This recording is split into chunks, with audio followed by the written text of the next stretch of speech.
Mesdames et messieurs de la presse, bonsoir. Très heureux de vous retrouver dans le cadre de cet exercice de redevabilité. Et ce soir, ce sera un exercice quelque peu spécial parce que nous ne parlerons pas avec le ministre d'État, ministre des Infrastructures, d'abord des travaux publics et de ce qu'il occupe quotidiennement.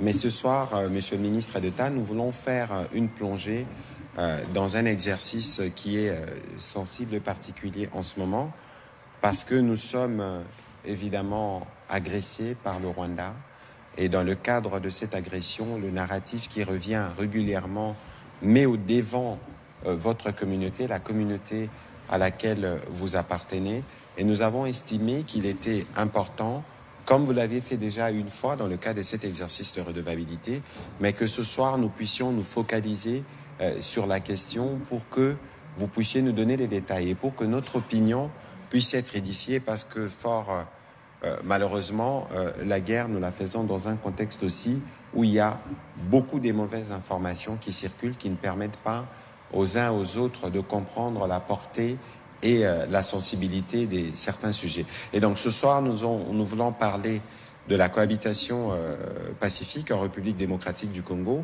et de la place de la communauté Banyamulenge. Monsieur le ministre d'État, bonsoir. Bonsoir Patrick. Merci de vous joindre à cet exercice de redevabilité dans un contexte où nous avons lancé la campagne Congolais Téléma. Monsieur le ministre, pour commencer, comment votre communauté vit ces moments de crise? Comment votre communauté réagit lorsqu'elle est constamment épinglée par les présidents rwandais comme étant une communauté qui vit un génocide en République démocratique du Congo? Comment réagissez-vous face à tout cela? Parce que vous savez mieux que nous que tout ce que le président Kagame dit n'est pas vrai. Merci, monsieur Patrick Mouyaya. Je voudrais commencer d'abord par saluer nos chevaliers de la presse ici. Bonsoir à vous. Je voudrais, d'entame, vous me permettrez, puisque c'est la première fois que je m'exprime ici sous la RTNC depuis les derniers développements que nous avons connus avec l'occupation de la ville de Goma, ensuite l'occupation de la ville de Bukavu.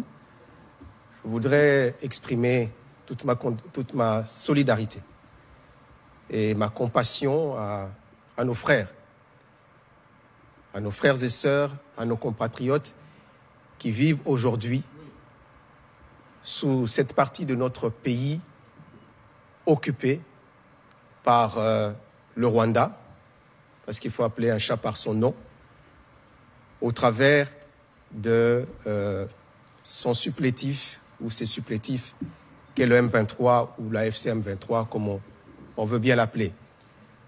Et donc, nous voulons ici dire que nous partageons ces moments difficiles avec eux et nous pouvons comprendre que être sous la domination de forces d'occupation soit vraiment des moments, des temps difficiles pour nos frères qui vivent à Goma, à Bukavu et dans toute cette partie, parce qu'aujourd'hui, Rutshuru aussi connaît le même problème, Masisi connaît le même problème. Et donc, notre solidarité et notre compassion les accompagnent à chaque instant. Alors, comment est-ce que notre communauté, la communauté Banyamulenge, vit cette situation? C'est un véritable déchirement pour nous. Un véritable déchirement parce que nous nous rendons compte que aujourd'hui, un pays voisin, que moi je traiterais d'un État belliqueux, exploite les quelques problèmes que nous pouvons avoir dans notre pays. N'oublions pas que nous sommes un pays immense, avec 450 tribus, et que comme d'autres pays, nous connaissons des défis internes. Et ces défis internes sont, par rapport à cette problématique, sont des défis de cohabitation entre certaines communautés. Je voudrais vous parler d'abord, avant de répondre à cette question, de ma propre expérience. Comme il a dit, je suis originaire du Sud Kivu, territoire d'Uvira. Je suis de la communauté Banyamulenge. Mais avant d'être membre du gouvernement, je suis d'abord un élu du territoire d'Uvira. Élu du territoire d'Uvira signifie que j'ai obtenu des voix, non pas seulement de ma communauté d'origine, les Banyamulenge, mais aussi des autres communautés. Bafuliro, Bavira, Babembe, Bashi, Barega, qui sont installés dans ce territoire. Et peut-être pour la petite histoire, vous devrez aussi savoir que je suis le fils d'un illustre homme politique, M. Gisaro Mourosa Frédéric, qui lui-même, en son temps, a été également commissaire du peuple. À l'époque, les élus nationaux, on les appelait des commissaires du peuple. Il a été élu en 1977 et il a participé également au Parlement de 1970, mais là, ce n'était pas des élections, mais c'était par désignation en termes de consensus au niveau de la classe politique. Donc, il a été au Parlement à 2 reprises. Tout ceci pour dire que la cohabitation dans notre pays est possible. Cette cohabitation est une expérience réelle. Comme je le dis, je suis élu et donc j'ai dû aller vers ces autres communautés pour demander leur suffrage, qu'ils ont bien voulu m'accorder afin que je les représente au niveau du Parlement, au niveau de la représentation nationale. Et donc, c'est bien la preuve et la démonstration que la cohabitation est possible. Mais lorsqu'on parle de cohabitation, est-ce que cela voudrait dire qu'il n'existe pas de conflits ethniques, qu'il n'existe pas des problèmes de cohabitation entre les communautés? Non, il en existe. Comme il en existe dans tous les pays au monde qui rencontrent ce type de défis. Et donc, moi je dis que le problème n'est pas tant la cohabitation, mais le problème aujourd'hui est de savoir, lorsqu'il y a des problèmes de cohabitation, comment est-ce que l'État les prend en charge? Quelle est la réponse publique sur ces problématiques qui sont des problématiques inhérentes à la plupart des pays dans le monde? L'Afrique du Sud a connu un problème de cohabitation entre les Noirs et les Blancs. Les États-Unis d'Amérique, je parle là de démocratie, ont connu aussi des problèmes de cohabitation entre les Noirs et les Blancs. Et ici, en RDC, il y a effectivement des problèmes de cohabitation entre la communauté dont je suis originaire, Banyamulenge, et d'autres communautés voisines, les Bafuliro, les Babembe, dans une moindre mesure avec les Bavira, mais ce sont des problèmes qui existent. Des problèmes qui sont exacerbés aujourd'hui par 2 phénomènes. Le phénomène de l'existence des groupes armés qui sont pratiquement devenus des groupes armés communautaires parce que chaque communauté du Sud Kivu aujourd'hui a son groupe armé. Les Bavira ont leur groupe armé, les Fuliro. La plupart des communautés du Sud Kivu ont des groupes armés. Donc ça voudrait dire qu'il y a un problème de circulation d'armes et qui font qu'au lieu de régler les problèmes comme africains au niveau de l'arbre à palabre, mais il y a malheureusement des exactions qui se font parce qu'il y a des gens qui sont détenteurs d'armes. Mais ce problème est exacerbé aujourd'hui à cause de l'ingérence d'un pays voisin qui est le Rwanda. L'ingérence du Rwanda, au travers des multiples invasions qu'ils ont perpétrées dans notre pays, font que ce problème a pris une dimension qui est aujourd'hui, qui nous fait vivre la situation, comment je vais appeler ça, cette situation terrible que nous connaissons aujourd'hui, où notre pays est divisé, où notre pays est victime d'une agression, d'une occupation, avec des prétextes fallacieux, où un pays vous dit « je viens pour protéger la minorité Tutsi ou la minorité Banyamulenge qui sont en danger d'extermination ». Mais où se trouve ce projet d'extermination? Qu'on me dise à quel endroit on a concocté ce projet et combien de Tutsis aujourd'hui sont massacrés dans notre pays. Nous avons ici affaire à une situation où vous avez un pyromane qui vient, qui dit il y a le feu, alors que le feu n'existe pas, et qui vient après dire c'est moi le pompier pour éteindre ce feu parce que je viens pour protéger une minorité. J'ai eu à le dire ici il y a quelques années, sur le même plateau ici de la RTNC, en disant que nous, comme communauté Banyamulenge, ou de manière plus générale la communauté Tutsi, nous n'avons jamais demandé au Rwanda de venir ici pour protéger notre communauté. Bien au contraire, les différentes invasions que fait le Rwanda ne fait qu'exacerber les problèmes de cohabitation qui peuvent exister. Parce qu'il en existe aussi entre les Luba et les Katangais. Nous l'avons vécu ici. Lors des joutes électorales, on a senti une certaine violence qui est revenue entre ces deux communautés. Nous le vivons aussi en Ituri, entre les Hema et les Lendu, ou encore ici, plus près de Kinshasa, entre les Teke et les Yaka.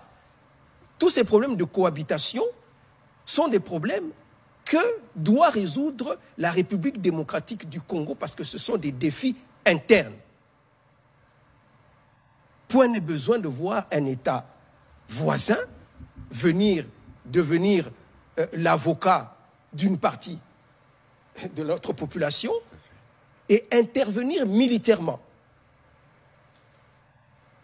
avec plus de milliers de soldats, soi-disant pour protéger une communauté. Non, l'agenda est tout autre. Parce que je voudrais savoir, et je pose la question, qui protège la communauté Banyamulenge installée ici à Kinshasa? Est-ce le Rwanda? C'est notre État. C'est la RDC qui les protège. Nous avons ici, à Kinshasa, des membres de la communauté. Moi, je les fréquente, je les vois tous les jours. Ils circulent librement dans les villes de Kinshasa, dans la ville de Kinshasa. Nous avons notre communauté en bon nombre à Bukavu. Est-ce que c'est les Rwandais qui les protégeaient? Bien sûr, je parle d'avant l'invasion, parce qu'aujourd'hui, ils vont dire que c'est eux qui les protègent. Non. Bien avant l'invasion, qui les protégeait? Ce n'est pas le Rwanda.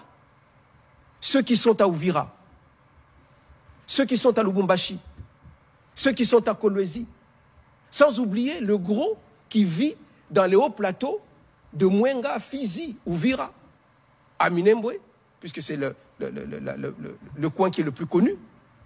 Ce n'est pas le Rwanda qui les protège. C'est notre État qui les protège. Il peut y avoir effectivement des manquements. Cela peut arriver, mais il n'est nullement question, et nous n'avons pas invité le Rwanda à venir régler ce problème.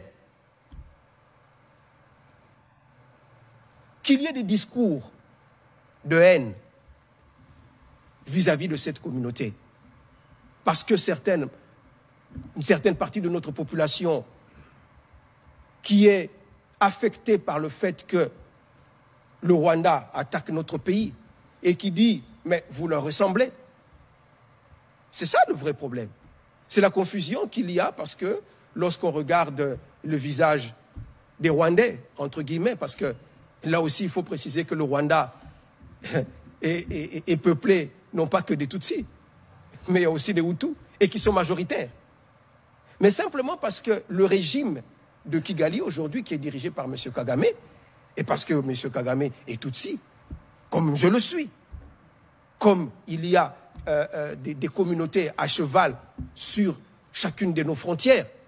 Mais à cause de cette ressemblance de phénotype, on considère que nous épousons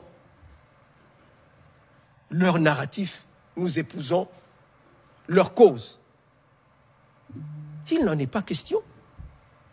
Moi, et comme beaucoup d'autres, Banyamulenge, et je dirais même des Tutsis, de manière générale, nous ne sommes pas d'accord avec ce que le Rwanda, le plan du Rwanda, le plan macabre du Rwanda sur notre pays.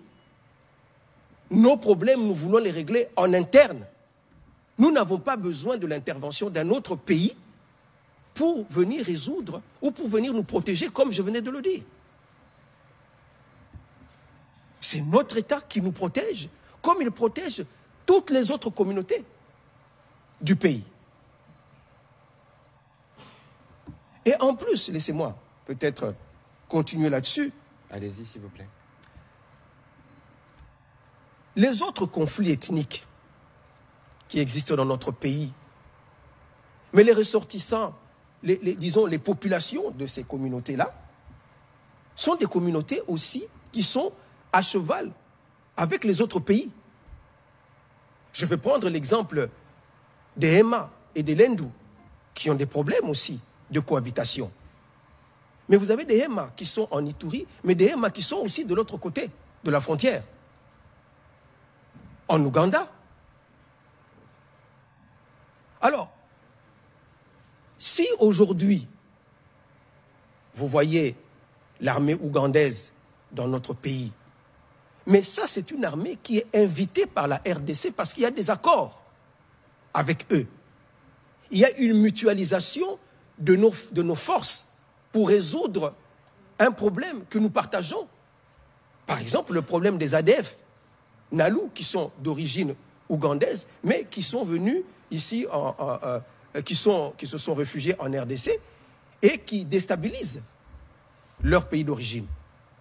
Mais l'Ouganda n'est pas venu comme ça sans être invité.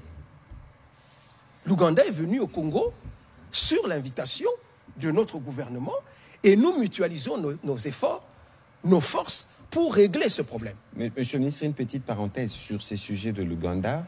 Il semble que du point de vue de Rwandais, c'est l'élément déclencheur du conflit actuel et surtout que nous étions avec vous, avec le président de la République à Pondwe.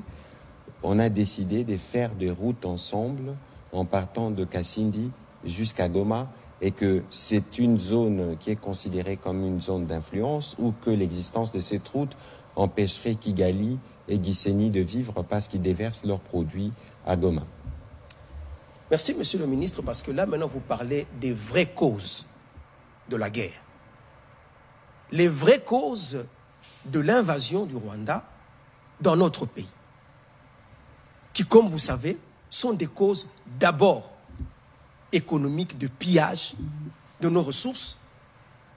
Et pour parler de cette question de la route, c'est parce que, justement, nous avions, et je suis ici bien placé pour le dire, parce que je suis ministre des Infrastructures, et j'ai travaillé sur ce dossier, nous avions décidé, dans le cadre de la coopération avec l'Ouganda, de faire la route de Kasindi, qui est la frontière avec l'Ouganda, Beni-Butembo, mais aussi de faire la même route au niveau de Bunagana, Rutshuru, Goma. Deux routes qui sont dans le Nord Kivu. Et nous avions décidé de le faire ensemble, en partageant d'ailleurs les coûts de ce projet. Mais c'est à la suite justement du lancement de ce projet que le Rwanda a décidé d'entrer en guerre avec nous. Pour la bonne et simple raison que aujourd'hui, vous savez que notre pays est un pays enclavé, du moins dans sa partie est, et que pour atteindre l'océan Indien, il faut traverser des pays voisins, dont le Rwanda ou alors l'Ouganda, et l'essentiel du trafic passe par le Rwanda, Gisenyi, la ville de Gisenyi, qui est la ville voisine, ou Cyangugu, qui est l'autre ville vers Bukavu. Et nous avons l'essentiel des trafics qui passent par là. Parce que le Congo, la RDC, a pris l'option de choisir une nouvelle voie en passant par Bunagana, donc en modernisant la route qui passerait de Goma, Rutshuru, Bunagana, c'est là les vraies raisons de la guerre. Parce qu'ils ont compris que tout le trafic qui passait par Gisenyi allait être détourné et les retombées économiques dont ils étaient bénéficiaires allaient aller vers l'Ouganda. Et c'est comme ça que la guerre a commencé. Vous savez que à l'arrivée du président Tshisekedi au pouvoir, il a eu une politique d'ouverture vers les voisins. Tout à fait. Dont le Rwanda. Nous avons tous vécu ça ici. Et je dis que ce n'était pas facile puisque la population congolaise a toujours gardé un sentiment de rancœur à cause des différentes invasions dont nous avons été victimes. Aujourd'hui, l'invasion s'appelle AFDEL. Demain, ça s'appelle RCD. Après-demain, ça s'appelle CNDP. Le surlendemain, ça s'appelle M23. Tous ces costumes que le Rwanda a portés, alors que le corps était le même, ce sont toutes ces guerres qui ont créé justement ce sentiment vis-à-vis du Rwanda. Et donc, le président Tshisekedi, en arrivant au pouvoir, lorsqu'il décide de l'ouverture, c'est assez mal perçu par notre population. Mais il voyait les choses dans une vision de paix et de développement de toute la sous-région. Absolument. Construisons plutôt des ponts plutôt que de construire des murs entre nous, afin que toutes les populations de notre sous-région, de notre comté, puissent en bénéficier. Voilà quelle était sa motivation. Et il a tendu la main au Rwanda. Mais aujourd'hui, on voit que on l'a payé en monnaie de singe. Vous comprenez? Et donc, pour revenir à ce que je disais tout à l'heure, c'est véritablement d'abord des raisons économiques et je dirais même des revendications territoriales. Puisqu'aujourd'hui, peut-être que la presse n'est pas informée, mais si vous suivez les débats au Parlement rwandais, aujourd'hui, ils discutent sur les contours ou les limites du Rwanda de l'époque, je veux dire, précoloniale. Tout à fait. À l'époque des royaumes et des empires. On aura l'occasion d'y revenir. On va y revenir peut-être. Tout à fait. Mais il y a eu 1885 qui a fixé les limites territoriales, les limites de chaque pays. Et aller à l'encontre de cela, c'est violer le droit international. Donc, je voulais parler justement, tout à l'heure, j'avais commencé à développer la problématique de la coopération qui doit exister entre les États. Nous pouvons avoir des défis communs. Tout à fait. Par exemple, la problématique, comme je l'ai dit tout à l'heure, des Hema et de Lendu, qui est un problème qui touche une communauté qui est à cheval. Mais vous ne pouvez venir, si nous avons besoin de votre accompagnement, de votre soutien, que si nous vous invitons. Il y a un droit international qui existe et qu'on ne peut pas fouler aux pieds comme cela.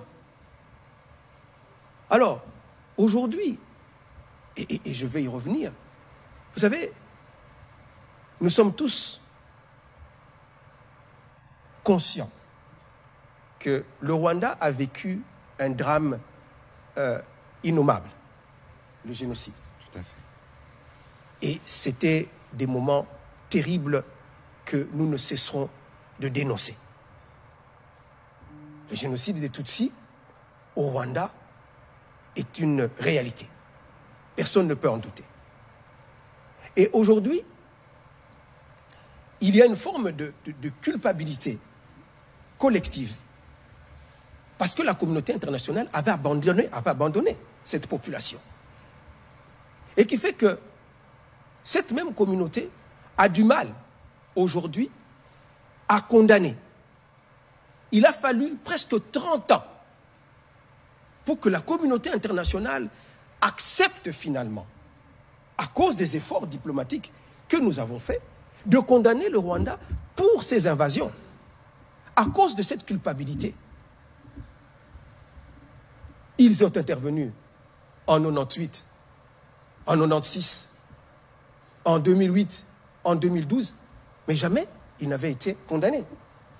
C'est maintenant que ces condamnations commencent. C'est cette culpabilité qui est à la base de cela. Et qu'il est difficile d'imaginer pour cette communauté internationale que la victime d'hier peut devenir le bourreau d'aujourd'hui. Parce que c'est cela. C'est de cela qu'il s'agit. Et nous, en tant que communauté, nous disons que nous avons besoin de vivre en paix avec nos frères et nos compatriotes des autres communautés congolaises. Nous ne voulons pas servir de marchepied.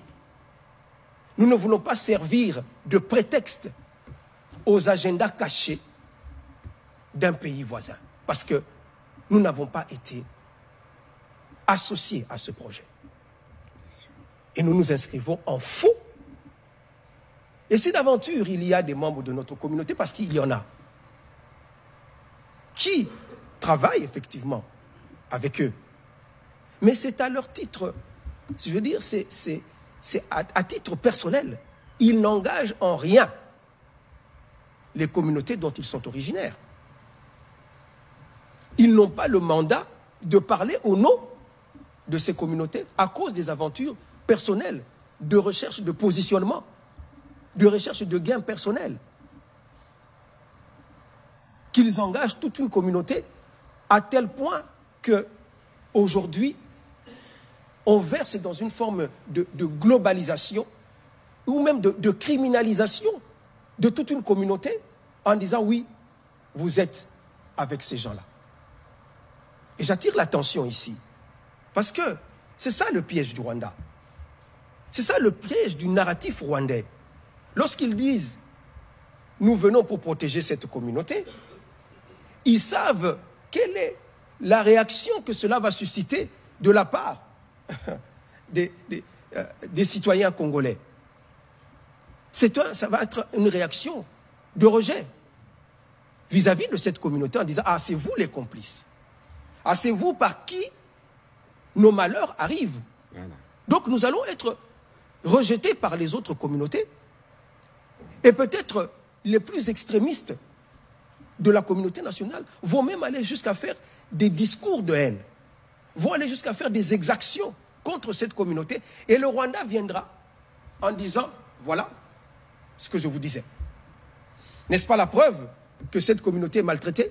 N'est-ce pas la preuve que cette communauté est discriminée, qu'elle est stigmatisée? Parlons de la discrimination de cette communauté. On va atterrir par là avant de prendre les questions, Monsieur le ministre d'État. Parce que c'est non sans émotion que je vous parle. Évidemment. Et vous pouvez le comprendre. Je suis ministre d'État dans ce pays. Je suis élu dans ce pays. Avant moi, il y a eu des ministres d'État. Avant moi, il y a eu même des vice-présidents, un vice-président. Il y a eu des vice-ministres. Il y a eu des élus, membres du bureau de notre Parlement. Toutes ces fonctions, ce sont des Banyamulenge qui les ont occupées. Et donc lorsqu'on parle de discrimination, il faut quand même nuancer les propos. Parce que notre communauté a toujours été représentée, je ne veux pas dire dans toute l'histoire, mais je vous ai compté, je vous ai dit que dans les années 70, nous avions un élu. Et plus tard, il y a eu peut-être un vide pendant un moment donné, mais plus tard, nous avons eu un ministre des Affaires étrangères ici. Et tout ce que je viens les fonctions que je viens de citer. Donc, la représentativité de notre communauté est une réalité aussi. Ça n'exclut pas, effectivement, qu'il y ait eu, comme je l'ai dit, des problèmes de cohabitation avec certaines communautés, ou peut-être même ici à Kinshasa. Parce que disons les choses telles qu'elles sont. Lorsque notre pays est agressé, lorsque notre pays est attaqué, mais il y a une forme de révolte ici, à Kinshasa. Et lorsqu'on voit dans la rue quelqu'un qui se promène avec mon faciès, on dit « Atala Barwande Bangoy ».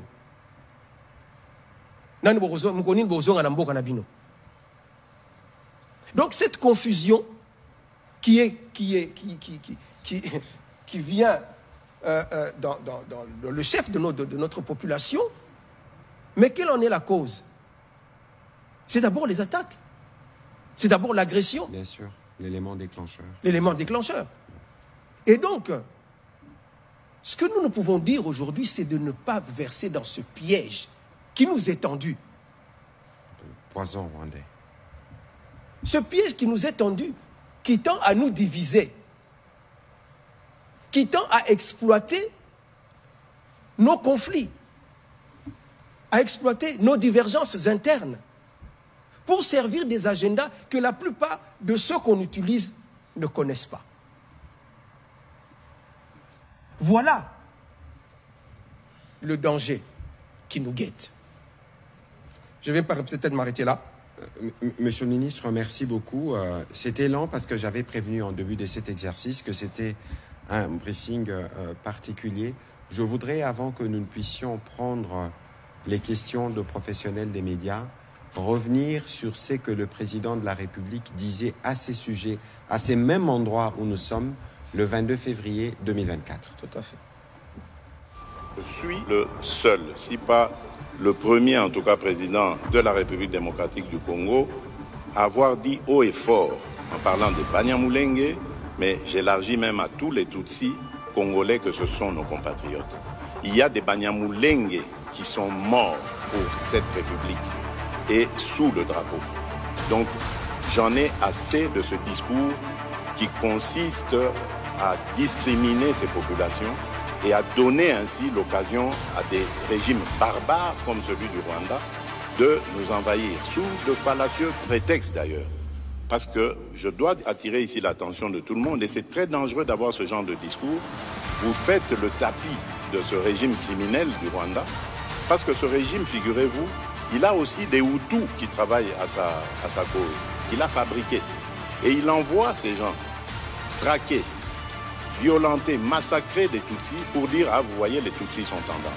Donc, méfiez-vous, chers compatriotes, je ne veux pas que dans la République démocratique du Congo, que je dirige, grâce à vos suffrages, qu'il y ait de la discrimination. Tant que je serai président de ce pays, aucun citoyen de ce pays, aucune communauté tribale, ethnique de ce pays ne sera discriminé. Je tiens à le dire haut et fort et je ne m'arrêterai pas là. Voilà, le président de la République lui-même, le commandant suprême, l'a dit de manière claire et ferme qu'aucune communauté ne devrait être discriminée. C'est un rappel que nous faisons tous les jours. C'est un rappel qui est très très important parce que, comme nous le savons tous, la République démocratique du Congo est un pays rempli de minorités, mais nous formons tous un seul pays. 26 égale 1, 145 égale 1, comme vous tous vous le savez. Nous allons commencer, Monsieur le ministre d'État, la série des questions. Il y en a beaucoup, moi-même. Il y a des préoccupations pour lesquelles nous solliciterons vos éclairages parce qu'il est important que notre population qui nous suit à travers cet exercice comprenne justement la sensibilité du sujet et la nécessité pour elle de faire toujours la démarcation entre ceux qui sont les bourreaux et ceux qui sont des dommages, parce que malheureusement, votre communauté est stigmatisée. Et cette stigmatisation faite par le président Kagame vous expose, comme vous l'aviez expliqué tout à l'heure, aux yeux des autres communautés. Mais c'est pour ça que nous faisons cet exercice, pour que les uns et les autres puissent comprendre et faire la nuance sur cette question et nous préserver d'être considérés comme un pays où il y a une discrimination contre une communauté. Monsieur Amédée Moirabou, allez-y pour vos questions. Merci beaucoup. Amédée Moirabou pour Finance et Entreprises. J'aurais 2 questions d'actualité au ministre Mouyaya. Excellence, on assiste ces derniers temps à une véritable croisade de Rwandais, de Paul Kagame dans le média américain, où on entend la même rhétorique mensongère pour justifier sa présence ou non en République démocratique du Congo. Mais on observe que de votre côté, c'est silence radio. Alors j'aimerais savoir qu'est-ce qui est fait à votre niveau pour contrer cette croisade dans les médias américains avec la rhétorique mensongère que vous connaissez bien. Alors la deuxième question, Excellence, c'est il y a le Parlement rwandais qui a pris une résolution le 6 mars, c'est tout récent, sur les causes profondes de l'idéologie du génocide dans la région des Grands Lacs. Alors, pour être beaucoup plus précis, j'aimerais lire cette résolution. C'est une quinzaine de résolutions que le Parlement rwandais a pris. Et la première résolution dit ceci. Les causes profondes de la persistance de l'idéologie du génocide à l'est de la RDC et ses conséquences directes sur les Rwandais sont enracinées dans l'héritage colonial. La délimitation arbitraire des frontières a fait en sorte qu'un grand nombre de personnes parlant la langue kinyarwanda se retrouvent, soient devenus des citoyens de l'actuelle RDC. J'aimerais savoir ce que vous en pensez. Vous pouvez être complété par le ministre Lemineta qui a commencé à effleurer cette question quand il a pris la parole. Merci. Merci beaucoup pour vos pertinentes questions. Je crois que nous tous, nous devons être très vigilants et faire attention. Autant nous sommes dans notre droit de regarder ce que font les ennemis, mais il faut surtout être vigilant à ce que nous faisons. Parce qu'aujourd'hui, les Rwandais n'ont jamais été autant dans une mauvaise posture. Et que la contre-offensive, entre guillemets, si les gens veulent la considérer comme telle, parce que ça se fait en renfort de mensonges aux États-Unis, ne vient qu'en réaction. N'oubliez pas qu'il y a quelques semaines, celui qui est considéré comme le numéro 2 du régime, qui a été des tristes mémoires, chef d'état-major de notre armée en 97, a été sanctionné par les Américains. Il est ministre d'État en fonction. Il a été sanctionné. Et vous avez suivi, le président de la République avait fait une interview dans le New York Times où il avait parlé de cette idée de voir comment attirer plus d'investissements américains dans notre secteur minier dans le cadre de la stratégie de la diversification. Les débats aujourd'hui aux États-Unis n'est pas les débats qui consistent à écouter les mensonges répétés des Kagame. Nous savons qu'il a eu des rencontres, notamment au niveau du Capitol Hill au Congrès, où ses envoyés ont reçu une fin de non-recevoir. Vous pouvez venir, on vous écoute, mais on vous dit « Qu'est-ce que vous faites en RDC ? Qu'est-ce que vos militaires font en RDC ?» Il y a des problèmes de gouvernance, il y a massacre de communautés, etc. Mais la question qu'on leur pose, qu'est-ce que vous faites en RDC ? Quittez le territoire, c'est pas le vôtre, c'est pas eux qui vont venir régler nos problèmes de gouvernance ou le problème de la coexistence pacifique entre nos communautés. C'est ça les messages qu'ils entendent à Washington. Un mensonge en force d'être entendu ne devient pas la vérité. Parce que, regardez bien, s'il vous plaît, vous pensez que c'est sur quelle base que les Américains ont pris la décision de sanctionner James Kabarebe? Est-ce que les Américains, en prenant ces décisions, ne connaissaient pas le narratif rwandais? Vous êtes sûr? Parce que la décision, lorsqu'elle est prise, elle est motivée. Il faut lire ce qui est écrit lorsque James Kabarebe est sanctionné. Dans la posture actuelle où tous les pays du monde, un par un, commencent à prendre des sanctions, les sanctions qui, pour nous d'ailleurs, sont arrivés un peu plus tard, après les condamnations, est illustratif du ras-le-bol, du comportement du président rwandais.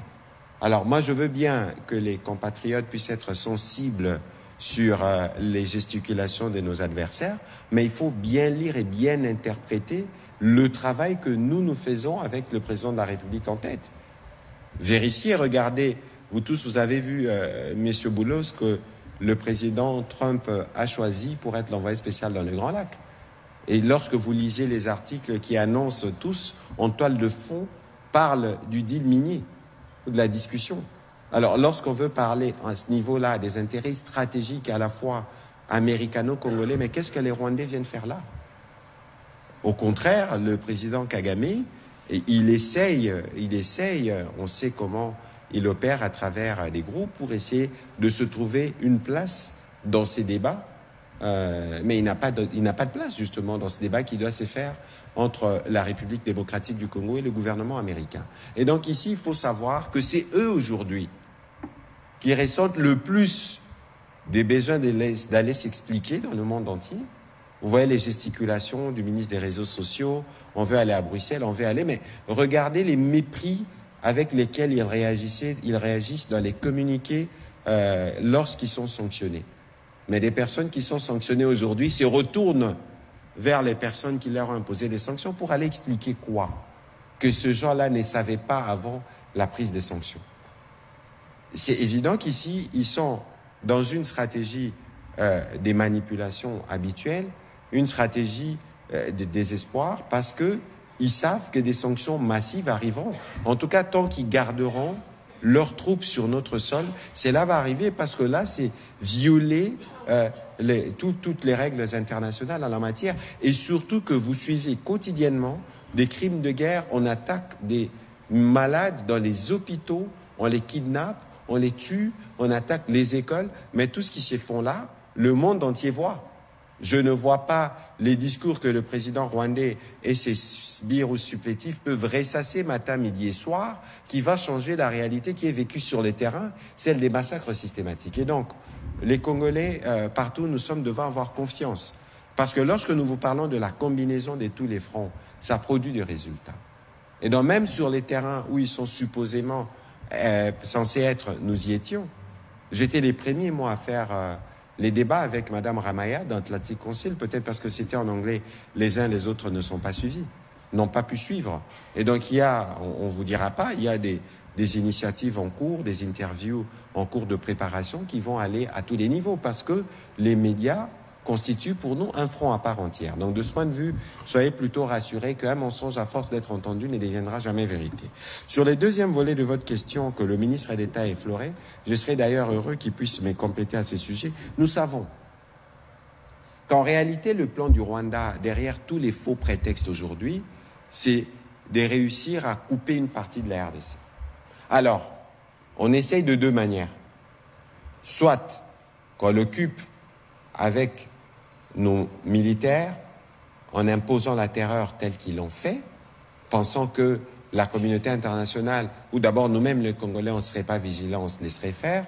Comme ça, ils consacrent la balkanisation physique de fait. Parce que ce qu'ils font, c'est quoi? Dans les territoires occupés, quand ils arrivent, la première chose qu'ils font, ils brûlent les archives. Ils brûlent les archives, ils font des redistributions de terres et ils pensent même repeupler. Mais c'est quoi le plan? Et c'est ce qui est en cours. Et tout le monde le sait, parce que c'est que je vous dis, si vous lisez un article qui est sorti il y a quelques semaines de Michael Arong, elle s'appuie sur des commentaires qui sont faits par les experts des Nations Unies. Et nous avons ces éléments, le vice-premier ministre, ministre de l'Intérieur l'a déjà abordé en conseil, et nous sommes déjà revenus dessus. Alors, la messe qui est dite, la fausse messe qui est dite au niveau du Parlement rwandais, c'est encore une fois du verbiage, parce que ici, le gouvernement rwandais tient à tout prix à garder son opinion avec elle,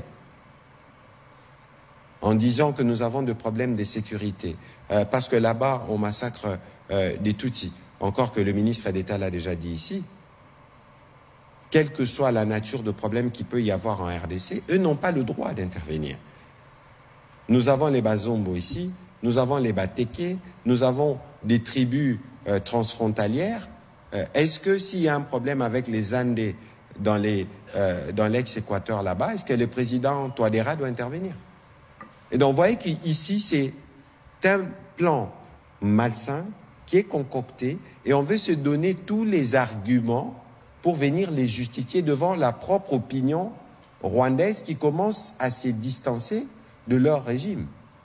C'est parce que les citoyens rwandais n'ont pas le droit à la parole. Mais si on leur devait donner la parole, je ne suis pas sûr qu'ils embrasseraient tout de suite les schémas ourdis par leur président. Un schéma où on veut commencer à perpétuer des mensonges avec des sénateurs qui ne se gênent pas devant des médias publics de venir tenir des propos qui attaquent les femmes dans ce qu'elles ont de plus précieuses, qui sont victimes des agissements de leur armée. Vous voyez la structuration d'un régime si barbare et qui pense pouvoir se pérenniser ici, soit par eux-mêmes, soit par des supplétifs. C'est cela le plan. Et c'est pourquoi nous sommes debout.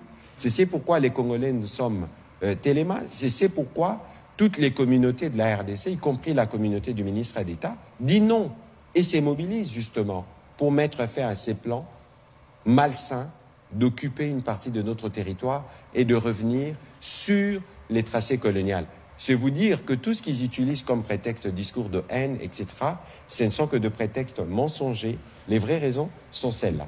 Monsieur le ministre d'État, un complément sur cette question. Très bien. Je crois que vous avez pratiquement tout dit sur la question. Mais moi, je voudrais insister sur le fait que le monde dans lequel nous vivons n'est pas une jungle où chacun peut se lever, un État peut se lever et fouler aux pieds les règles internationales impunément. Les relations entre États sont définies par, justement, des règles internationales. Et donc, ici, on ne peut pas comprendre. Il y a des exemples dans l'histoire, d'ailleurs.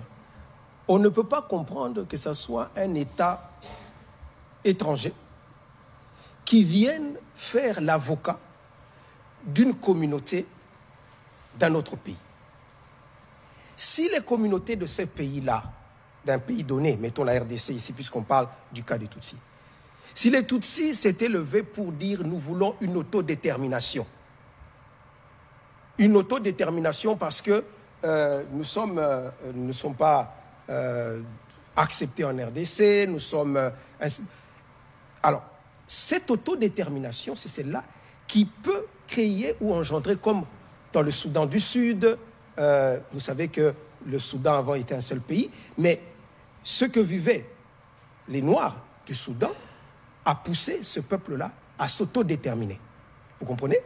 Mais ici, en République démocratique du Congo, ce qui est étonnant, ce n'est pas la communauté congolaise qui peut avoir des problèmes, qui demande une autodétermination. Il s'agit d'un autre pays qui vient, qui dit non, cette communauté-là vous devez... parce que c'est ça qu'il y a derrière. Peut-être que vous ne l'avez pas souligné. Ce qu'il y a derrière, ce que le Parlement a pris comme résolution, ce sont des visées territoriales.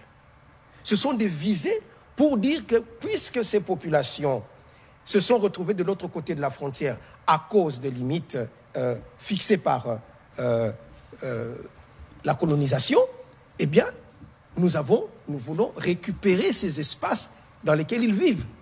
C'est ça qu'il y a derrière, c'est ça l'agenda. Le véritable agenda, c'est celui-là. Et maintenant, on commence à utiliser des mécanismes nationaux, passant par le Parlement, une résolution, pour que demain, on puisse passer véritablement à l'action. Donc c'est ça le but. Vous comprenez? Alors, nous disons qu'il n'y a pas, en République démocratique du Congo, des espaces ou des personnes ou des communautés qui ont décidé qu'elles puissent être récupérées par le Rwanda ou que leurs espaces puissent être... Et il ne faut pas oublier aussi qu'en parlant que des Tutsis, mais les Tutsis ne vivaient pas seuls, même dans l'époque coloniale ou l'époque des royaumes et des empires. Si tant est qu'ils vivaient dans ces parties, dans ces espaces, Rutshuru, Massissi, ils n'étaient pas seuls. Et donc, lorsqu'on parle de... Même si on devait, dans l'impossible, je suis dans l'impossible où il y aurait quelqu'un qui voulait le faire, mais ce n'est pas que une communauté qui vit avec les autres, qui dit, moi, je décide que, voilà, je veux m'autodéterminer. Non. Ils étaient avec les Hutus, ils étaient avec les Nyanga, ils étaient avec les Houndé, ainsi de suite. Vous comprenez? Donc, ceux de notre communauté qui veulent servir ces intérêts-là ne pourront pas y arriver parce qu'il y a les autres communautés qui ne vont pas les rejoindre dans cette démarche-là. Vous comprenez? Donc, aujourd'hui, on ne peut pas imaginer, c'est tout simplement invraisemblable. Voilà pourquoi on utilise la terreur.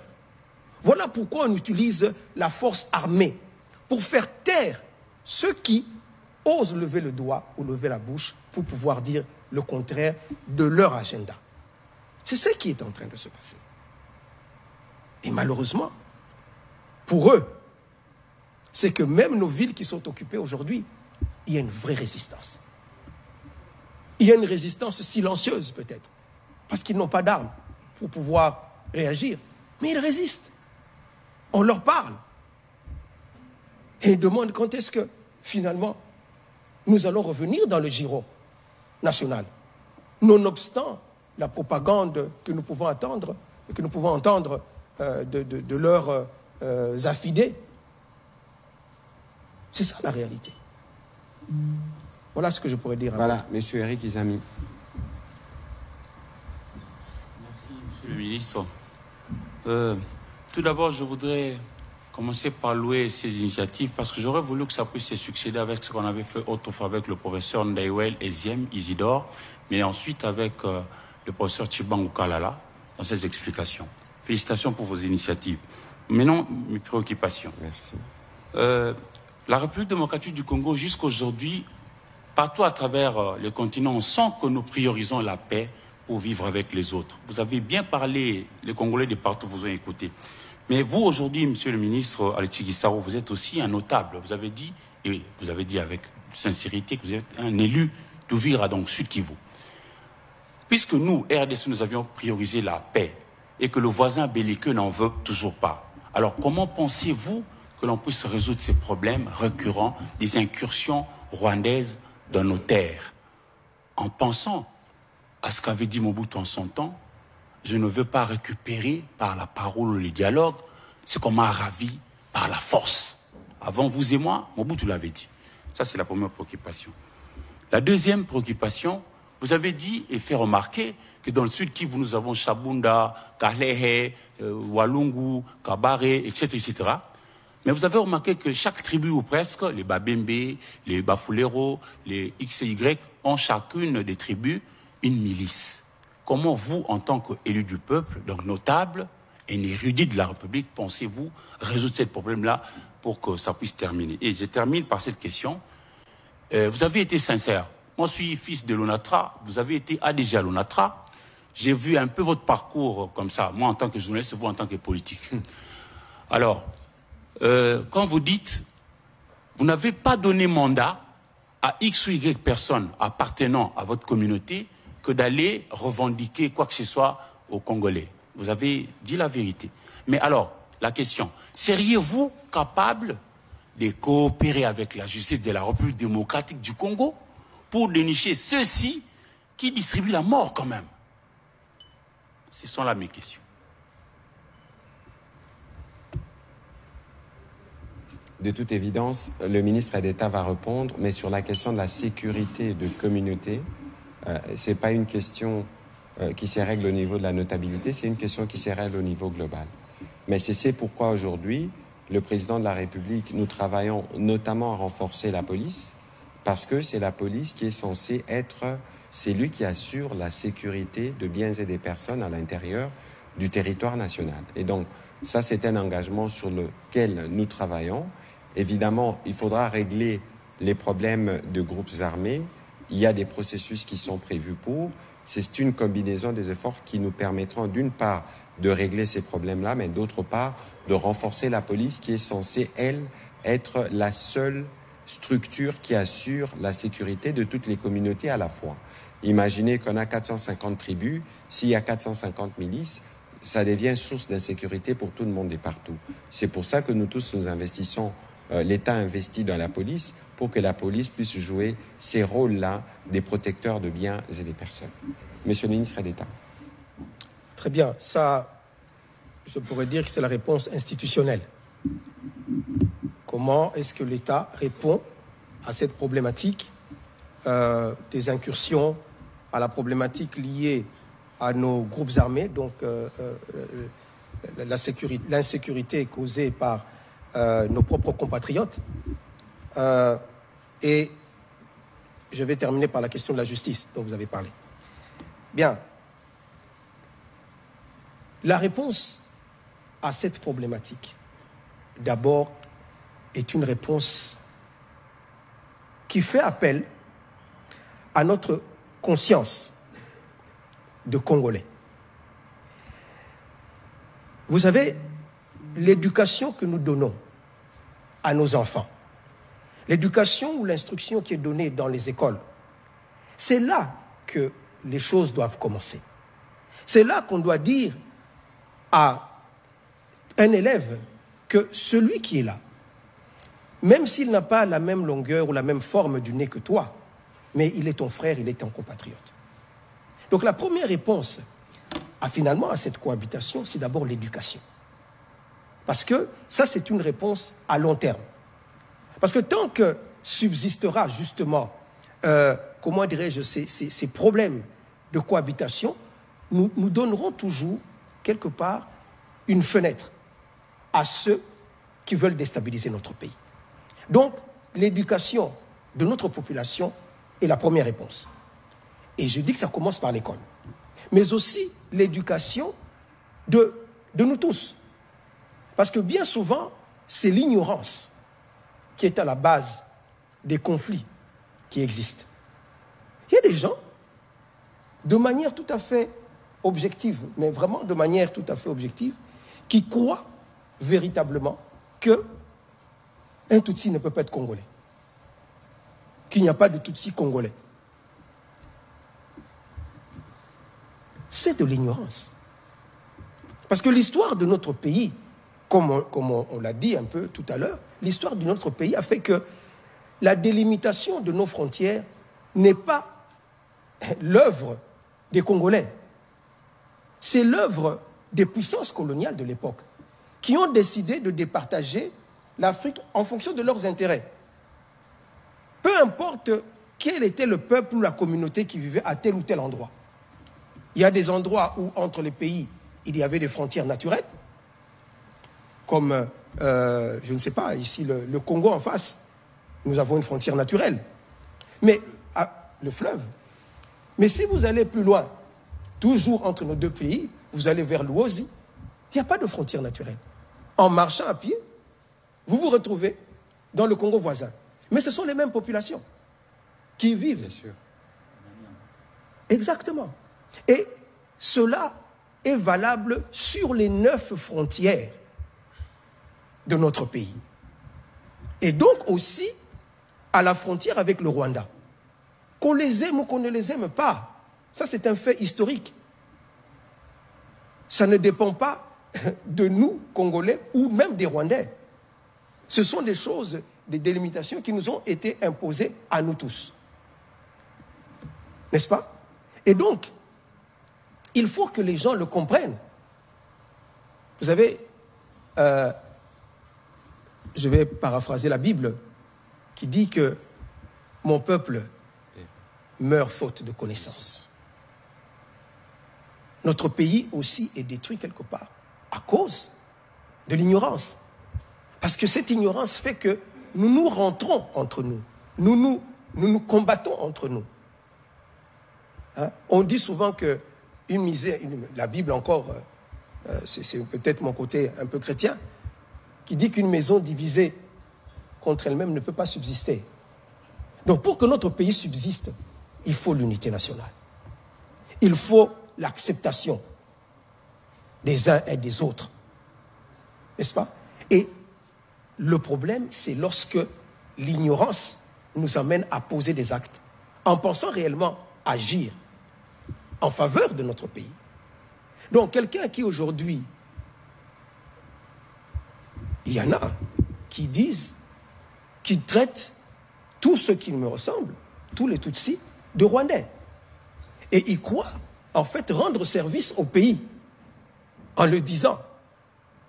Alors qu'en réalité, ils sont en train de rendre service et de véhiculer justement le narratif du Rwanda, qui s'en sert pour dire, voilà, c'est ça le discours de haine ethnique. C'est ça le discours d'exclusion. Le discours de stigmatisation. Alors que ces gens, en le disant, pensent rendre service à leur pays. Voilà l'ignorance. Et c'est cette ignorance que nous devons combattre tous. Vous, chevaliers de la plume, comme nous, politiques, l'État. Comprenez? Donc, l'aspect de l'éducation de la masse est une chose importante pour la survie de notre pays. Il y a aussi maintenant, vous l'avez évoqué tout à l'heure, la justice. La justice régule aussi les actes que nous posons. Si les discours de haine ethnique, ou s'il y a des exactions qui sont faites et qu'ils ne sont pas réprimés, eh bien, c'est la porte ouverte à tous les débordements. Mais à contrario aussi, s'il y a des personnes qui sont des traîtres pour la nation, mais nous devons également les dénoncer. Nous devons également les pointer du doigt. Et si vous voulez que je vous réponde de manière très claire à cette question, oui, moi je suis prêt. Je suis prêt à les dénoncer. Et ils ne s'en cachent pas. Ils ne s'en cachent pas. Vous les voyez, ils sont de l'autre côté. Bien sûr. Ils servent le Rwanda. Tous les jours. Ils ne s'en cachent pas. Vous allez les voir dans les réseaux sociaux, vous allez les voir dans les déclarations qu'ils font, ainsi de suite. Donc, ils sont connus. Et un jour, ils rendront des comptes à notre pays. Merci. Voilà, merci. On va prendre les deux questions restantes parce que nous devons courir derrière le temps. Monsieur Patrick Lacoué, et puis ce sera notre collègue de l'ACP. Merci beaucoup, Excellence, pour la parole. Monsieur le ministre Guizaro, vous venez de dire, et dans vos mots introductifs, vous avez dit qu'il y a eu dans ce pays des leaders, si je peux prendre ce terme-là, des leaders de votre communauté qui ont eu à gérer la chose publique dans ce pays. Et tout à l'heure, et qui continuent, entre autres vous. Et tout à l'heure, vous avez relevé un problème d'éducation de masse. Est-ce que vous savez que dans la population, l'on condamne votre silence? Quand le pays est agressé, ses leaders, Banyamulenge, se taisent. Ils ne se prononcent que quand ils sont pointés du doigt. Que répondez-vous?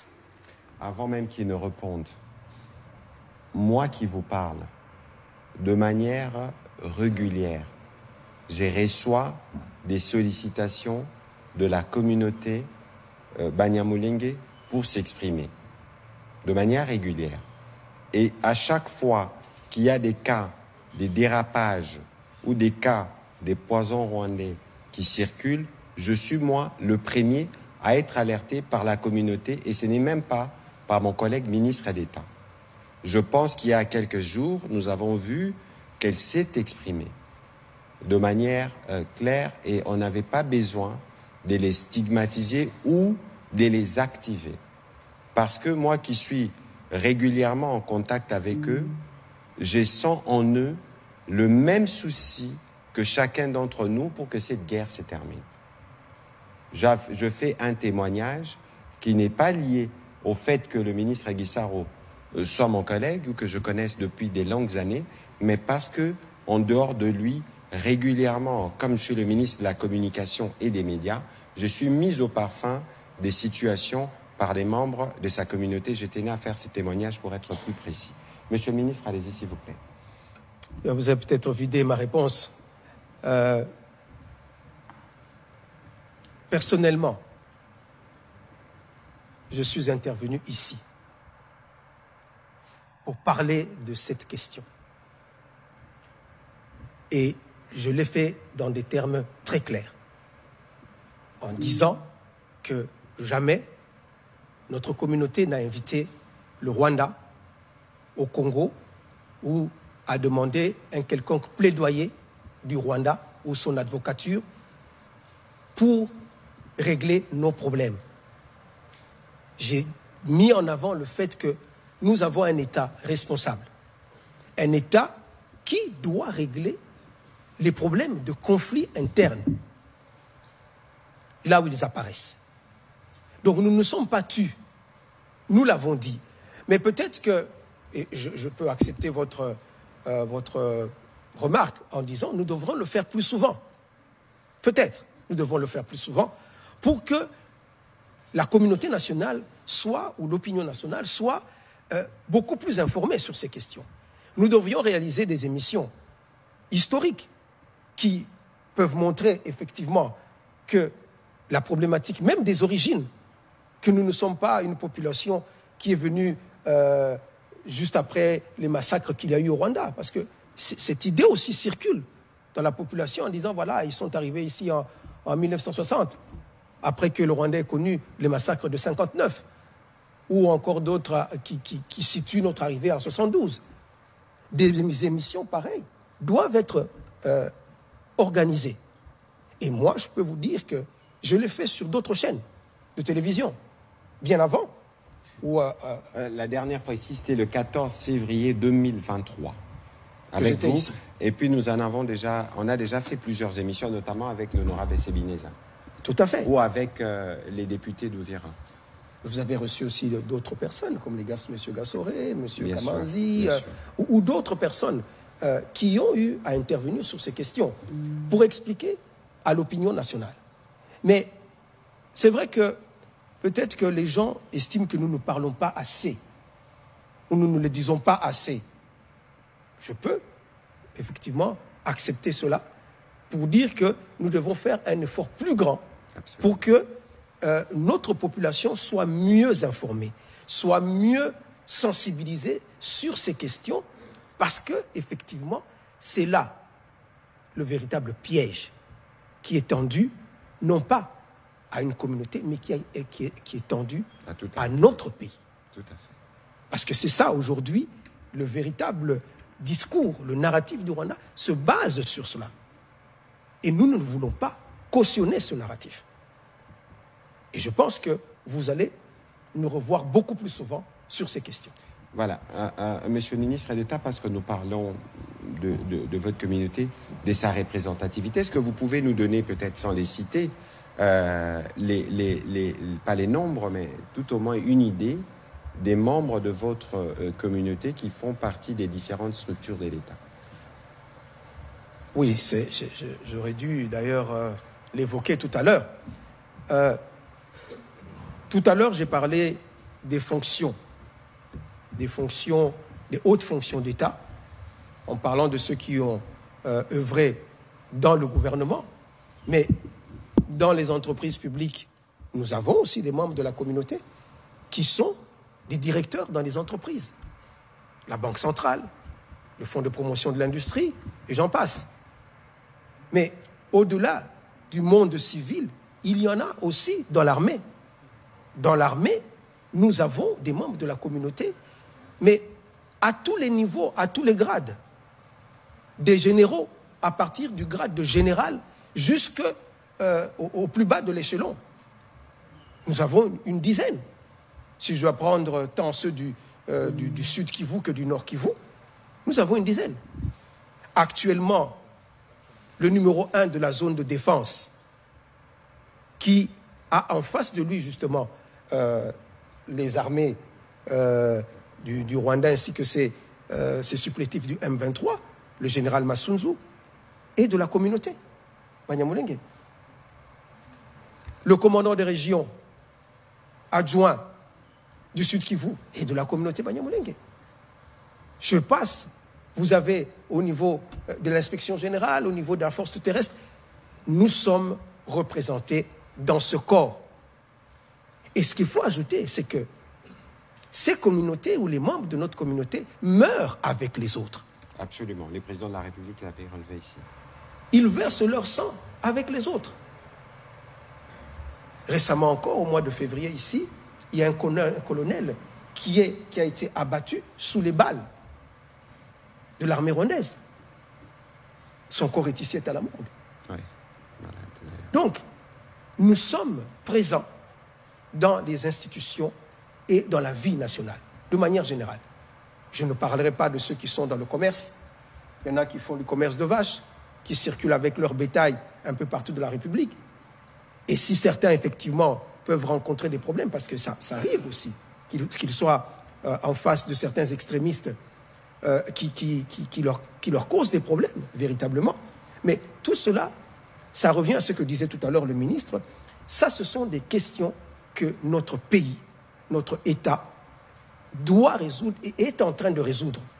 C'est pourquoi vous voyez que, au plus haut niveau de l'État, le chef de l'État lui-même se mouille le maillot pour en parler, pour éviter que nous tombions dans le piège qui nous est tendu, en disant « ce sont des compatriotes, ils meurent au front avec nous, avec les autres communautés de la République, pour défendre l'intégrité territoriale, pour défendre notre pays. » Et c'est ça, finalement, le sens même de l'unité nationale.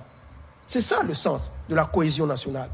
Et ce n'est que de cette façon que nous bâtirons un État fort au cœur de l'Afrique. Tout à fait. Merci. Voilà.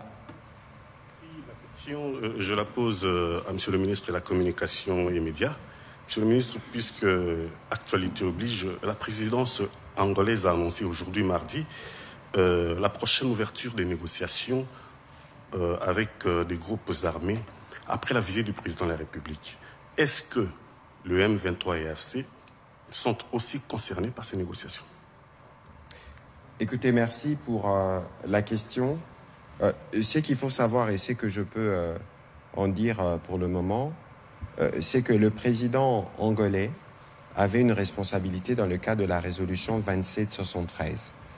Pour ceux qui n'ont pas lu, je souhaiterais que les gens lisent, parce que c'est lui qui est le médiateur principal dans le cadre du processus de Luanda. Et il a invité le président de la République aujourd'hui pour lui faire part de l'initiative qu'il a prise. Donc il faudra attendre dans les prochains jours de précisions qui pourront être faites sur comment cette initiative devrait se faire. Donc nous reviendrons pour vous donner des plus amples détails dès que nous les aurons. Voilà. Monsieur le ministre, on va terminer cet exercice, mais il y a quand même la question, une question pendante, c'est la question des FDLR. Parce qu'on peut tous se souvenir qu'il y avait ici l'ambassadeur du Rwanda qui est revenu sur le sujet. Je voudrais qu'avec la technique, on puisse les réécouter, comme ça on pourra avoir aussi votre réaction sur le sujet, parce que c'est un prétexte qui est récurrent.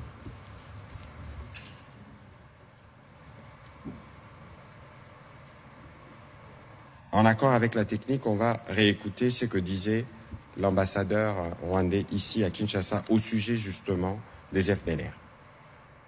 Nous n'avons aucun intérêt d'attaquer les FDLR aujourd'hui, au moment où les FARDC les ont sérieusement attaqués et ils sont vraiment affaiblis. On en parle très peu. Donc c'est aussi le fruit d'une bonne coopération. Une bonne coopération amène à des résultats qui enlèvent l'élément ou l'épine dans le pied. Ou le prétexte, comme on l'appelle ici. Comme aujourd'hui. Voilà, Monsieur le ministre d'État. Merci beaucoup pour le passage de cet élément. Parce que Monsieur Kariga qui parle et était l'ambassadeur du Rwanda ici en République démocratique du Congo. Et ces propos, il les a tenus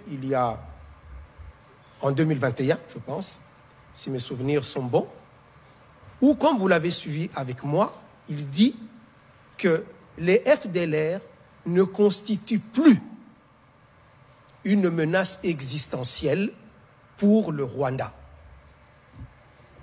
Il y a encore 4 ans. il ne constitue plus une menace existentielle. Pourquoi? Parce que la République démocratique du Congo a mené des opérations qui ont fait qu'on a réduit la nocivité de ce groupe. Et aujourd'hui, quand il le disait, il ne constitue plus une menace. Donc, et il insiste sur la coopération qui existait entre les deux pays, qui a conduit à ce résultat. Il a dit c'est bon qu'il y ait une coopération.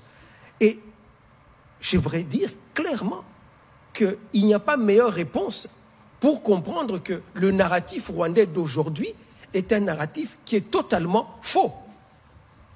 Parce qu'eux-mêmes l'ont dit, et c'est un représentant officiel du Rwanda qui l'a dit.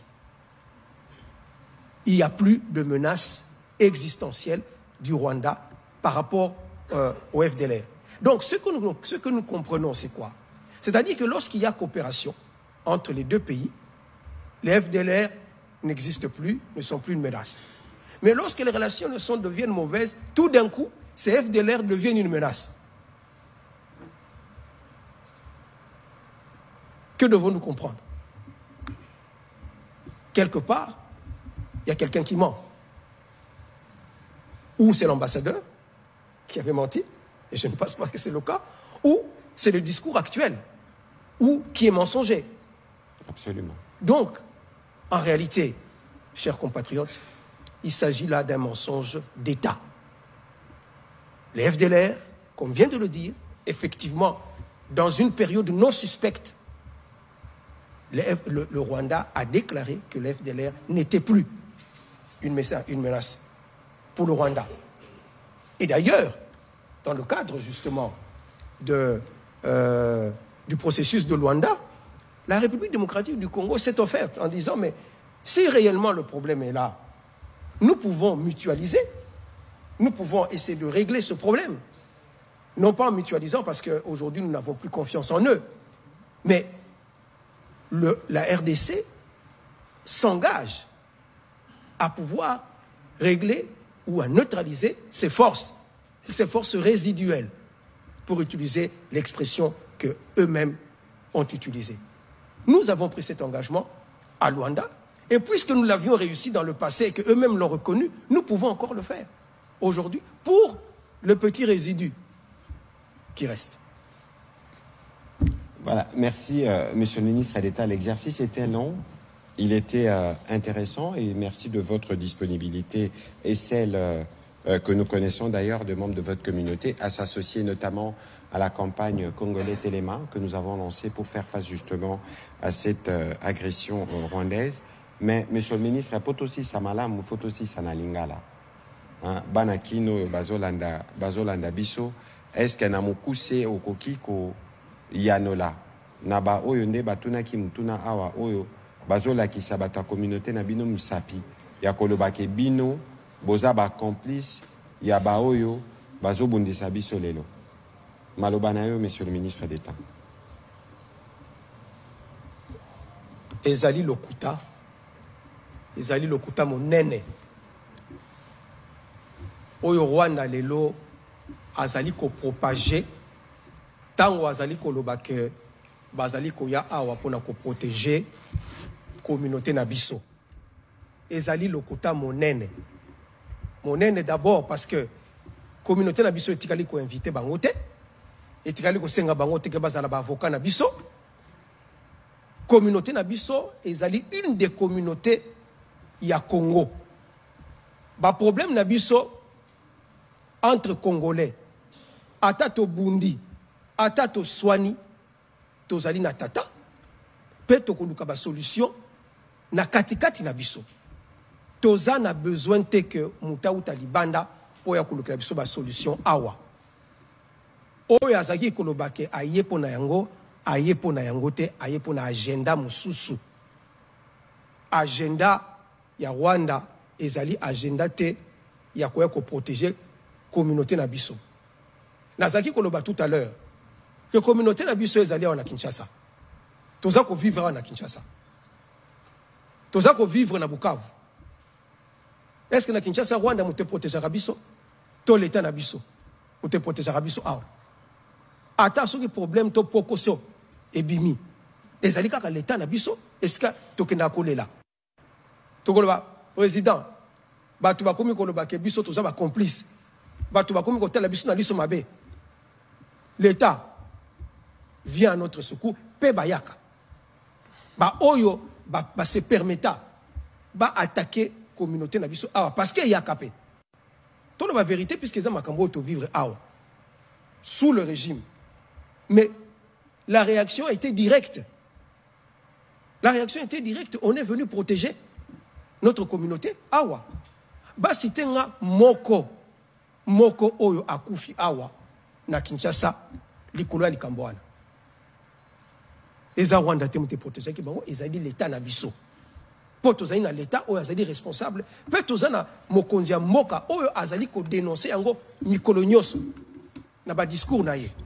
Alobaki yango na Angleterre à l'époque na Londres alobaka que Munyamulenge azali congolais lokola ba misusu azali compatriote lokola ba misusu botika kosala le jeu de l'ennemi oyo azolinga ko kabola biso pote bomona ke communauté wana mutu ezali complice ya makambo wana po yango nde baza ko utiliser lelo comme tout le ba argument pona kokota na kati ya mboka na biso toboya makambo wana toboya kopesa bango ba prétexte na ba comportement na biso potangu toza kosala bongo bango basolo babozo komona makambo tozalo ba izaka solo balingaka bango te baza ko discriminer bango ceux qui bandeko ata problème ekozali ekoki kozala ata pokoso ekoki kozala toza na l'état na biso oyo tulingi yende a régler ba problème wana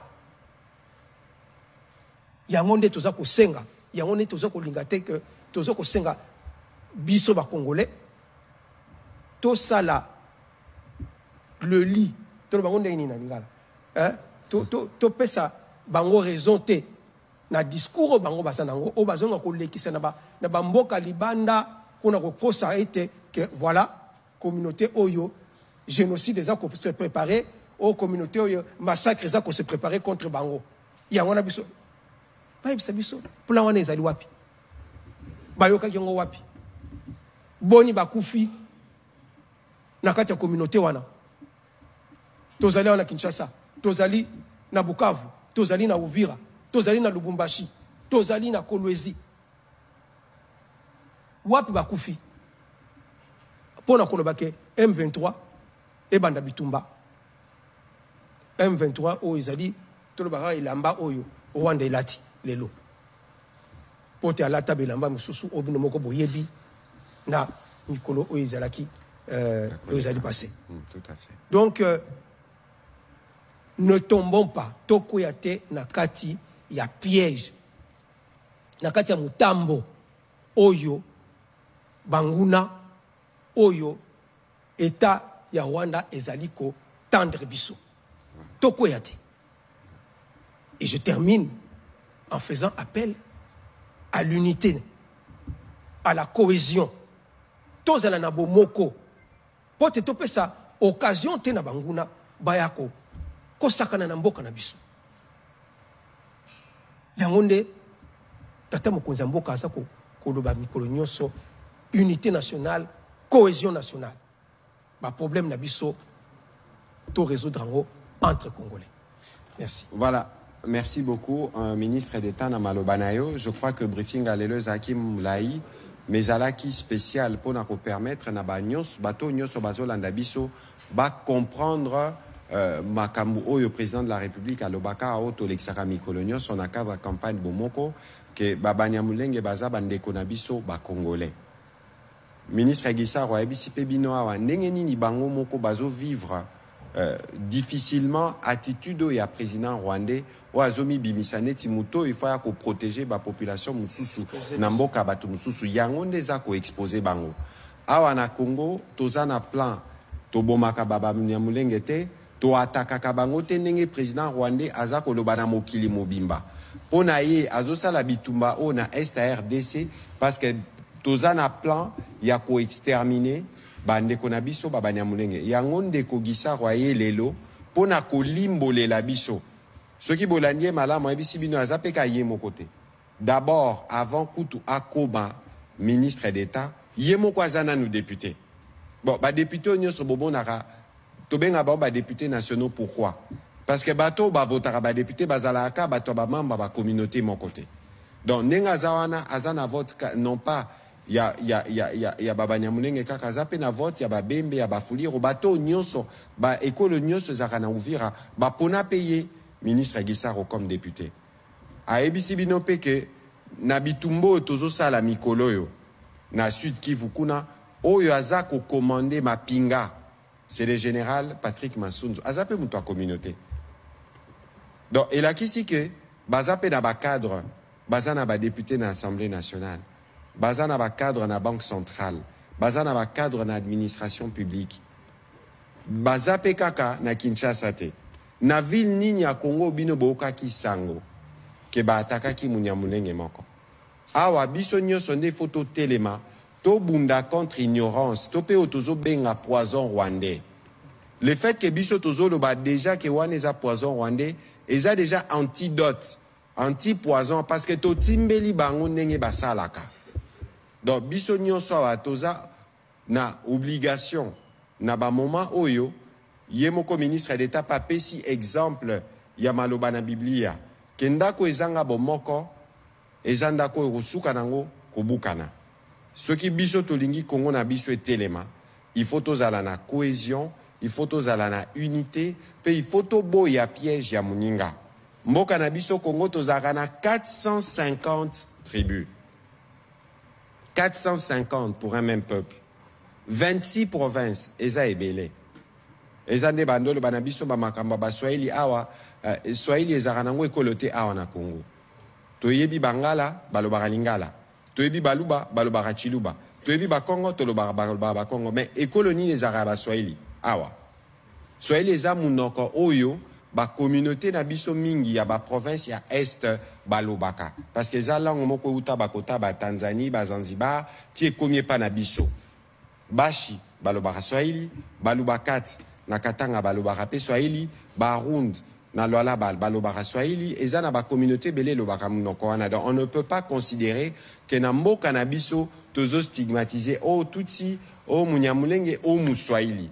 Oh ananyo sobozo mona, eza ba gesticulation. Ya ba oyo balingi Congo ezala ya kokabwana, alors que bango bazo sala ba œuvre na bango ya ko détruire mboka na biso, pe ya ko yiba nkita na biso. Je crois que ministre Gisaro azalaki moi moulaï pour apesi biso pe partant il y a expérience na yemoko. Il a même parlé de son père depuis 1977. Il est pas azalaka commissaire du peuple neti ba député à Lelo. Donc il a kisi ke biso nyonso toza peuple moko yango to ko continuer ko travailler na bino ba pandisango pona ko yeba ba complexité pe ba diversité nyonso toza nango parce que diversité yango wana pe salaka richesse. Monsieur le ministre d'État, merci beaucoup de votre participation et à la prochaine. Merci. Merci.